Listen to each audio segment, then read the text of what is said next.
শীতকাল মানে হচ্ছে পিঠাফুলি। পিঠাফুলির আজকের আয়োজনে আপনারা দেখবেন ভিন্ন স্বাদের দুইটা পিঠার রেসিপি, গ্রাম বাংলার ঐতিহ্যবাহী দুইটা সহজ আর সিম্পল রেসিপির পিঠা আপনাদের সাথে শেয়ার করব। আশা করি পুরো ভিডিও জুড়ে আমার সাথেই থাকবেন। আর এই পিঠাগুলা যে কতটা মজা হয় আপনারা বাসায় ট্রাই না করলে বুঝতেই পারবেন না। তাহলে এই সিম্পল আর মজাদার পিঠার রেসিপিগুলা কিভাবে তৈরি করবেন চলেন দেখে নিই। প্রথমেই আমি তৈরি করব দুধ পুলি পিঠা। চুলায় একটা প্যান বসিয়ে দিলাম, দিয়ে দিলাম 1 কাপ ফ্রেশ নারকেল কোড়া, আর এখানে আমি খেজুর গুড় ইউজ করেছি আধা কাপ পরিমাণ। এখন খুব ভালো করে নেড়েচেড়ে এগুলাকে ততক্ষণ পর্যন্ত কুক করে নেবেন যতক্ষণ পর্যন্ত এরকম কালার চলে না আসে। এটা কিন্তু খুবই সফট হয়ে পুরটা অনেকটাই কমে আসবে। এ পর্যায়ে আমি নামিয়ে নিচ্ছি। এখন চুলায় আরেকটা প্যান বসিয়ে দিয়ে দিলাম 2 কাপ পানি, স্বাদ অনুযায়ী লবণ অর্থাৎ 1 চা চামচ। এখন ভালো করে নেড়েচেড়ে অপেক্ষা করতে হবে বলক ওঠা পর্যন্ত। কিছুক্ষণ নাড়াচাড়া করলেই দেখবেন বলক উঠে গেছে। এ পর্যায়ে আমি 2 কাপ পরিমাণ চালের গুঁড়া দিয়ে দিচ্ছি, দিয়ে সাথে সাথেই কিন্তু নেড়েচেড়ে দিতে হবে। আমরা ময়দা দিয়ে যখন ডো করি তখন কিন্তু অনেকক্ষণ এটাকে সিদ্ধ করে তারপর নাড়াচাড়া করে মিশিয়ে নিই। আর চালের গুঁড়া দিয়ে যখনই আপনারা ডো করবেন তখন কিন্তু পানিতে দেওয়ার সাথে সাথেই নেড়েচেড়ে দিবেন, এতে করে ডোটা কিন্তু অনেক সফট থাকে। আচ্ছা, মেশানো হয়ে গেছে। আমি কিন্তু নাড়াচাড়া করার সময় চুলা আঁচটা বন্ধ করে দিয়েছিলাম। এখন কিছুটা ঠান্ডা হয়ে গেলে এটাকে আমি কিছুক্ষণ মথে নিব। আচ্ছা, চালের গুঁড়ার ডো কিন্তু বেশি ঠান্ডা করে মথা যায় না, গরম গরম থাকা অবস্থায় মেখে নিতে হয়, অর্থাৎ যাতে আপনার হাতটা সহ্য করতে পারে এমন ঠান্ডা হয়ে গেলে কিন্তু আপনি মথে নিতে হবে। এই যে দেখুন, এখন এখান থেকে কিছুটা ডো আমি নিয়ে নিলাম। আজকের পুলি পিঠাগুলো আমি খুবই ছোট ছোট করে বানাবো, সে অনুযায়ী কিন্তু আমি ডোটা নিয়েছি। আপনাদের প্রয়োজন অনুযায়ী নিয়ে নেবেন। এখন আমি এটাকে ঘুরিয়ে ঘুরিয়ে গোল বল বানিয়ে নিলাম। আর এখন হাতের আঙ্গুলের মধ্যে কিছুটা শুকনা গুঁড়ি নিয়ে এটাকে একটু প্রেস করে করে একটা রুটির মতো করে নিতে হবে। খুবই পাতলা হবে না, একটু মোটামুটি ভারী হবে। তারপর মাঝখানে আমি কিছুটা পুর দিয়ে দিলাম। পুরটা কিন্তু বেশি দেওয়া যাবে না, খুবই অল্প করে আপনাদেরকে দিতে হবে। তারপর এই মুখটাকে চাপ দিয়ে একটু সিল করে দিবেন। এটা কিন্তু খুব ভালো করে সিল করতে হবে, না হয় কিন্তু আমরা যখন দুধের মধ্যে এটাকে রান্না করব তখন কিন্তু এটা ছুটে যাবে। আচ্ছা, আপনারা চাইলে এভাবেই রেখে দিতে পারেন, কিন্তু আমি দেখার সৌন্দর্যের জন্য কিছুটা ডিজাইন করে নিব একটা টুথপিকের সাহায্যে। আপনারা চাইলে কিন্তু অন্যরকম অন্য ডিজাইনও করে নিতে পারেন। আমি খুবই শর্টকাটে দেখানোর চেষ্টা করতেছি। এভাবে করলে কিন্তু খুবই ইজি হয়ে যায় কাজটা, আর এটা দেখতেও কিন্তু খুবই সুন্দর হয়। এই যে দেখুন কতটা সুন্দর হয়েছে, খুব জলদি হয়ে গেছে। এই যে দেখুন মাশাআল্লাহ কতটা সুন্দর হয়েছে, সবগুলাই আমার করা হয়ে গেছে। এখন চুলার মধ্যে আবারও প্যান বসিয়ে দিলাম, দিয়ে দিচ্ছি আধা লিটার দুধ। আমি এই প্যাকেটটা ইউজ করতেছি। এই প্যাকেটের দুধটা ইউজ করলে দুধ কিন্তু অনেকক্ষণ যাবত জাল করে ঘন করার কোনো ঝামেলা থাকে না। আপনারা চাইলে ট্রাই করতে পারেন। এখানে 1/3 কাপ চিনি দিয়ে দিচ্ছি। আমি কিন্তু এখানে গুড় ব্যবহার করব, যার কারণে চিনিটা একটু কম করে দিয়েছি। আপনারা টেস্ট অনুযায়ী অ্যাড করে দিবেন। আচ্ছা, চিনিটা মেশানোর পর অপেক্ষা করতে হবে বলক ওঠার জন্য। বলক উঠে গেলেই একে একে সবগুলা পিঠাই আমি দিয়ে দিচ্ছি। দেওয়া হয়ে গেলেই কিন্তু সাথে সাথেই নেড়ে দিতে হবে, না হয় তলানিতে লেগে যাবে। আর এটাকে আমি নেড়ে চেড়ে দেওয়ার পর ঢাকনা দিয়ে ঢেকে 5 মিনিটের জন্য কুক করব। আর এরই ফাঁকে কিন্তু মাঝখান দিয়ে 2-3 বার করে ঢাকনাটা উল্টে উল্টে আপনাদেরকে নেড়ে দিতে হবে। কিছুক্ষণ 2-1 বার নেড়ে দিলেই কিন্তু পরবর্তীতে আর নিচ থেকে লেগে আসবে না, শুরুতে একটু লেগে আসবে, এ কারণে একটু পরপর নেড়ে দিবেন। আচ্ছা, 5 মিনিট পর কিন্তু আমার এটা কুক হয়ে গেছে।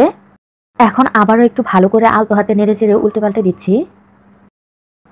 এখন আমি এখানে গুড় ব্যবহার করতেছি। আধা কাপ পানির সাথে আধা কাপ গুড় আমি গরম করে গলিয়ে নিয়েছি। সরাসরি গুড় কিন্তু এখানে দেওয়া যাবে না, তাহলে দুধটা ছানা কেটে যাবে। তাই আলাদা করে একটু গুলিয়ে নেবেন, তারপর এখানে অ্যাড করবেন। এই যে দেখুন কতটা পারফেক্টলি হয়ে গেছে।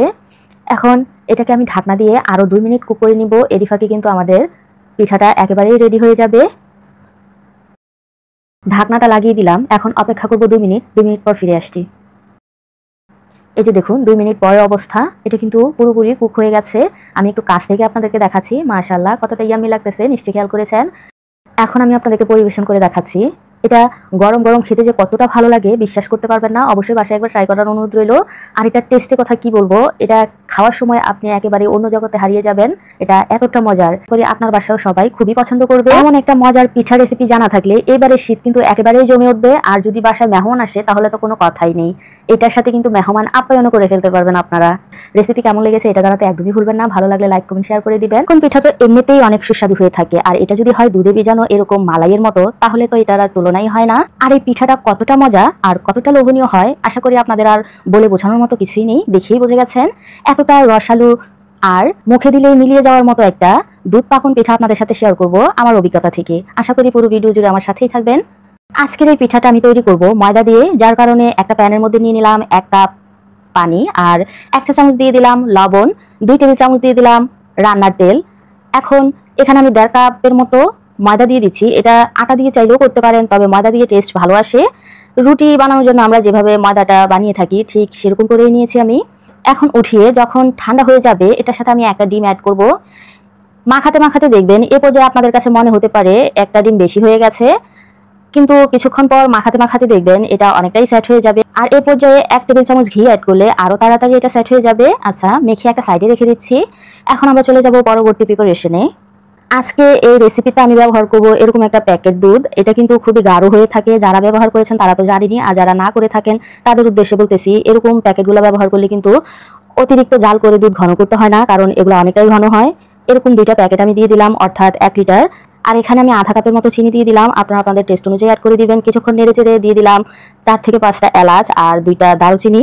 এখন ভালো করে নেড়েচেড়ে মিশিয়ে নিতে হবে। যখন বলক আসার আগ মুহূর্তে আপনাদেরকে এখানে আধা কাপের মতো নারকেল কোড়া ইউজ করতে হবে। খেয়াল রাখবেন বলক ওঠার কিছুক্ষণ আগ মুহূর্তে এটা দিতে হবে, যাতে করে এটা দেওয়ার পর নাড়াচাড়া করতে করতে বলক চলে আসে। এই যে দেখুন আমি নাড়াচাড়া করতে করতে কিন্তু বলকটা চলে আসছে, আর এই পর্যায়ে আমি চুলা আঁচটা বন্ধ করে দিব, কারণ এই দুধগুলা অনেকটাই গাঢ়, অনেকক্ষণ জাল করে এটাকে গাঢ় করতে হয় না। একটা ঢাকনা দিয়ে ঢেকে একটা সাইডে রেখে দিচ্ছি। এখন ডোটা থেকে কিছু কিছু লেচি কেটে আমি এগুলাকে ডিজাইন করে নিব। এই যে দেখুন আমি কিভাবে করে নিচ্ছি একটু লক্ষ্য করলে বুঝতে পারবেন। ঘরে থাকা শুধুমাত্র একটা চায় চামচ দিয়ে আপনারা এই ডিজাইনগুলো করে নিতে পারবেন ইজিলি। এই যে দেখুন কত সুন্দর একটা ফ্লাওয়ার হয়ে গেছে। এবার আমি 4 কোণা একটা ডো নিয়ে নিলাম। এখন কোণাকুনি আমি 2টা দাগ টেনে নিব। 4 কোণায় আমি 2টা করে 8টা দাগ টেনে নিব। অবশ্যই কোণাকুনি এই দাগগুলো টেনে নেবেন, এতে করে খুব সুন্দর একটা ডিজাইন হবে। এই সাইডগুলো একটু চোখা করে দিবেন, এতে করে দেখতে কিন্তু ফ্লাওয়ারের মতো দেখা যাবে। এখন কম বেশি সবাই কিন্তু ডিজাইন করতে পারে, এখানে শেখানোর মতো কিছুই নেই। তারপরেও আমি আপনাদেরকে একটু ইজিভাবে দেখানোর চেষ্টা করতেছি, যারা না পারেন তারা যেন খুব ইজিলি এগুলা বানিয়ে নিতে পারেন। এই যে দেখুন চামচ দিয়ে আমি কিছুটা দাগ টেনে মাঝখানটা খালি, যার কারণে একটু ডিজাইন করে নিচ্ছি। আপনারা চাইলে এই ডিজাইনগুলো করতে পারেন, অথবা আপনাদের ইচ্ছা অনুযায়ী যে কোনো ডিজাইন করে নিতে পারেন। আর দেখুন কত সুন্দরভাবে আমার আরেকটা ডিজাইন কিন্তু হয়ে গেছে। এখন বড় দেখে একটা রুটি নিয়ে নিলাম, আরেকটা চাকু দিয়ে আমি এটাকে 2টা ভাগ করে নিয়েছি মাঝ বরাবর, এতে করে কিন্তু 2টা পাতার শেপ হয়ে গেল। আপনারা চাইলে এভাবে ইজিলি করে নিতে পারেন। এখন কিছুটা মাঝ বরাবর দাগ টেনে নিলেই কিন্তু আমাদের পাতার শেপটা হয়ে যাবে। পাতা বানানো কিন্তু খুবই সহজ, যারা না পারেন তারা চাইলে ট্রাই করতে পারেন। এই যে দেখুন কত সুন্দর আর ইজিভাবে পাতাগুলো হয়ে যাচ্ছে। শুধুমাত্র ঘরে থাকা চায় চামচ দিয়ে যে এত সুন্দর ডিজাইন করা যায় আপনারা না করলে বিশ্বাসই করতে পারবেন না। এভাবে আমি এটাকেও করে নিচ্ছি, আর এটার সাইডগুলো একটু দাগ টেনে নিচ্ছি দেখার সৌন্দর্যের জন্য। এই ফাঁকে আমাদের আরেকটা পাতাও কিন্তু হয়ে গেছে। আপনারা যেটা ভালো লাগে সেটাই ট্রাই করতে পারেন। এটা নতুন একটা ডিজাইন আমার কাছে, আমি প্রথমবার ট্রাই করেছি। এই যে দেখুন কিভাবে করে নিচ্ছি একটু লক্ষ্য করলেই বুঝতে পারবেন। এই মাথাটাকে একটু চোখা করে দিচ্ছি, আর বোটে এনে এটার উপরে লাগিয়ে দিলে কিন্তু একটা ঝিনুকের মতো হয়ে যাবে। আপনারা চাইলে ট্রাই করতে পারেন। এখন এটাকে আমি একটা ফ্লাওয়ারের শেপ দিয়ে দিব, এতে করে দেখতে কিন্তু খুবই সুন্দর আর আকর্ষণীয় মনে হবে। এই যে সাইড থেকে চামচ দিয়ে একটু দাগ টেনে নিলেই কিন্তু এটা ফ্লাওয়ারের মতো হয়ে যাবে, মনে হচ্ছে না ফ্লাওয়ারের মধ্যে একটা পাতা। এই যে দেখুন মাশাআল্লাহ। এভাবেই আমি বাকি সবগুলোও করে নিব। একই ভিডিওতে এতগুলা দেখানো কিন্তু সম্ভব না, এতে করে ভিডিও অনেক লং হয়ে যায়, যেটা আপনারা দেখতে চাইবেন না, যার কারণে আমি বাকি ভিডিওটা স্কিপ করেছি। এখন চলে যাব সরাসরি ভাজতে। চুলার মধ্যে একটা প্যান বসিয়ে দিলাম, আর নিশ্চয়ই খেয়াল করেছেন তেলটা কিরকম গরম থাকা অবস্থায় আমি পিঠাগুলো ছাড়তেছি। ঠিক এরকম অবস্থায় পিঠাগুলো ছাড়লে ভিতর থেকে খুব সুন্দরভাবে কুক হতে পারবে, কাঁচা থাকার কোনো সম্ভাবনাই থাকবে না। এই যে দেখুন এগুলা ছাড়ার কিছুক্ষণ পরেই দেখবেন বুদবুদের সৃষ্টি হবে, আর অপেক্ষা করতে হবে এগুলা গোল্ডেন ব্রাউন কালার হওয়া পর্যন্ত। এরই ফাঁকে আমরা যে দুধটাকে রেডি করে রেখেছিলাম সেটাকে যে সার্ভিং ডিশের মধ্যে আমরা সার্ভ করব ওটার মধ্যে সেট করে নিচ্ছি, যাতে করে ভাজার সাথে সাথে এটার মধ্যে আমরা দিয়ে দিতে পারি। খেয়াল রাখবেন এই পর্যায়ে কিন্তু পিঠাটাও গরম হতে হবে, আর দুধটাও কিন্তু গরম থাকতে হবে। কোনো কারণে যদি দুধটা একটু ঠান্ডা হয়ে যায় তাহলে আবারও একটু গরম করে নেবেন, কিন্তু ঠান্ডা অবস্থায় কিছুতেই দেওয়া যাবে না। এই যে দেখুন মাশাআল্লাহ ভাজার পর পিঠাগুলা কতটা সুন্দর আর লোভনীয় লাগতেছে। এই পর্যায়ে ভেজে কিন্তু খুব বেশি গোল্ডেন ব্রাউন কালার করা যাবে না, এতে করে উপরটা শক্ত হয়ে যাবে আর ভিতর পর্যন্ত আমাদের মালাইটা প্রবেশ করতে পারবে না। এই কারণে কিন্তু এরকম কালার আসলে আপনাদেরকে উঠিয়ে নিতে হবে, এর চেয়ে বেশি কালার কিন্তু আনা যাবে না। আর দেওয়ার সাথে সাথেই কিন্তু এগুলাকে উল্টে পাল্টে একটু দুধের মধ্যে ভালো করে ভিজিয়ে দিতে হবে, যাতে করে দুধটা পুরোটা পিঠাই সোফ করতে পারে। এভাবে আমি রেখে দিব সারা রাতের জন্য। আমি কিন্তু রাতের দিকে এটা বানিয়েছি, আপনারা যখনই পিঠা বানাবেন রাতের দিকে বানালেই কিন্তু ভালো, এতে করে পিঠাটা রেস্টে থাকতে পারে সারা রাত। এতে করে খুব সুন্দরভাবে একটা রেজাল্ট পাওয়া যায়। তাই যে কোনো পিঠাই আমি রাতের দিকে বানাই আর সকালের দিকে এই যে দেখুন ফাইনাল রেজাল্ট।